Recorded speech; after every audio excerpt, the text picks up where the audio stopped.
Hello, Morongo Basin, and listeners around the world online at Z107.7 FM.com.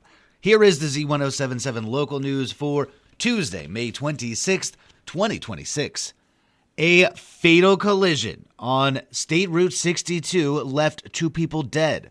The California Highway Patrol says that on Friday at around 8:15 a.m., a Lexus was driving westbound on State Route 62 near milepost marker 102 west of Cadiz Road.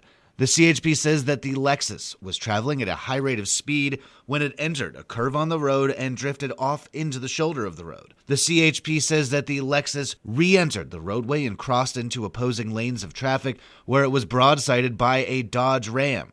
The CHP says the Lexus was then struck by a Toyota Camry, and both the Lexus and Toyota immediately burst into flames. The CHP says that passing motorists attempted to provide aid. The CHP said that both of the drivers of the Lexus and Camry were trapped in the fire.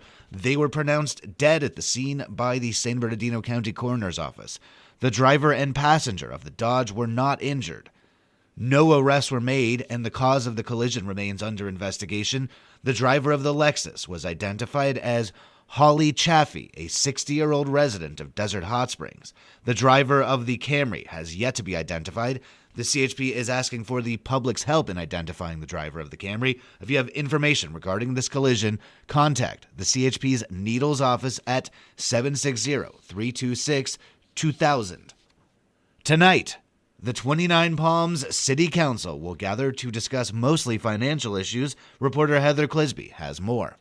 The 29 Palms City Council will convene this evening to consider budgets, council compensation, and amendments to the city's master user fee schedule. It will mark the council meeting debut for new city manager Kevin Cole. The meeting will kick off with presentations to Feathers and Fur Wildlife Rehab Team, Kiwanis Club of 29 Palms, and the 29 Palms High School Interact Club for participating in the Cash for Trash and Recycling program.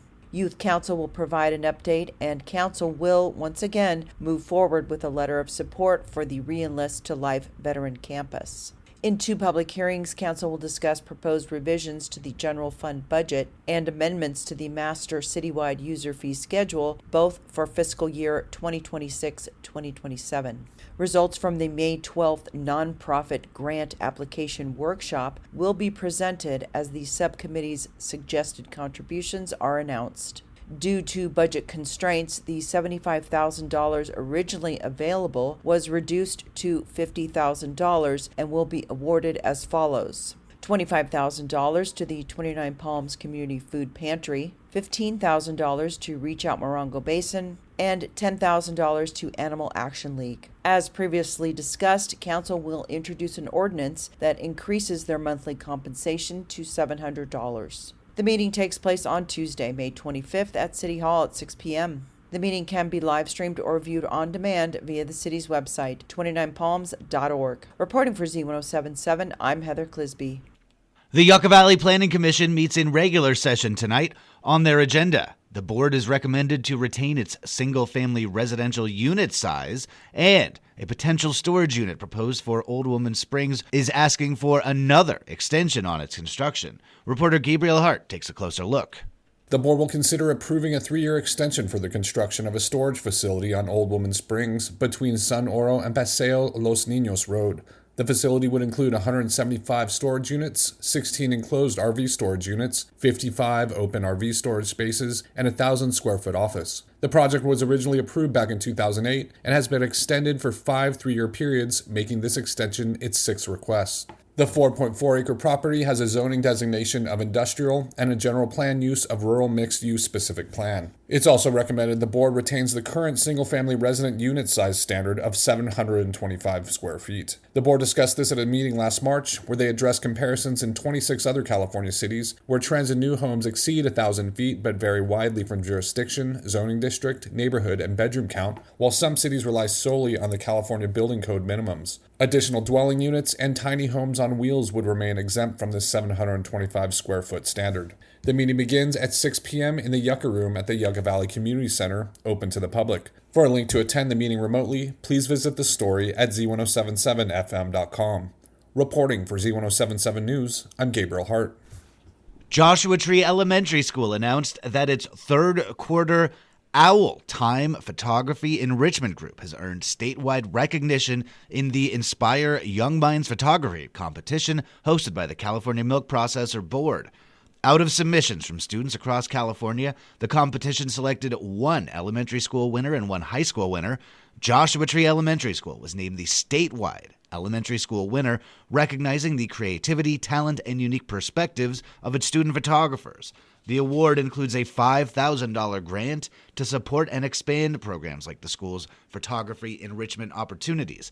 OWL stands for Opportunity, Wonder, and Learning. The program is led by Ms. Stokes and teaches students to use photography as a tool for storytelling, emotional expression, and creative exploration.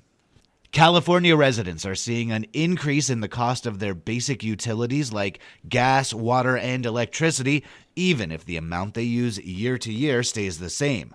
Part of the reason for those rising rates is the construction of data centers, giant megastructures that require massive amounts of electricity, which is pulled from the same power grid used by consumers.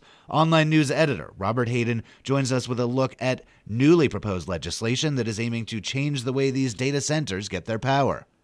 Artificial intelligence, or AI, is quickly becoming a political and environmental issue as it continues to be pushed as a necessary technology by private and government-backed companies. The data centers that power the technology are being rapidly constructed across the United States, using massive amounts of electricity and water and passing the cost of that increased usage on to customers in the areas surrounding the megastructures. U.S. Senator Adam Schiff has proposed legislation that will require energy-intensive structures like data centers to bring their own power and agree to be flexible in their energy demands, according to a press release by the California Democratic senator. The Energy Cost, Fairness, and Reliability Act gives the Federal Energy Regulatory Commission, or FERC, the authority to require that data centers be responsible for 100% of grid network updates that would be needed to deliver power to the facilities. Data centers would also be responsible for reducing their demand during peak energy consumption periods and transferring power back into the grid, which the senator says would reduce energy costs for consumers. The legislation would also block data centers from tapping into existing power plants that already serve a population. Power outages and rising energy costs aren't anything new to residents of the Morongo Basin. Summer months can bring rolling blackouts due to an increase in energy demand from air conditioning, along with an energy grid that Southern California Edison says needs upgrades and improvements.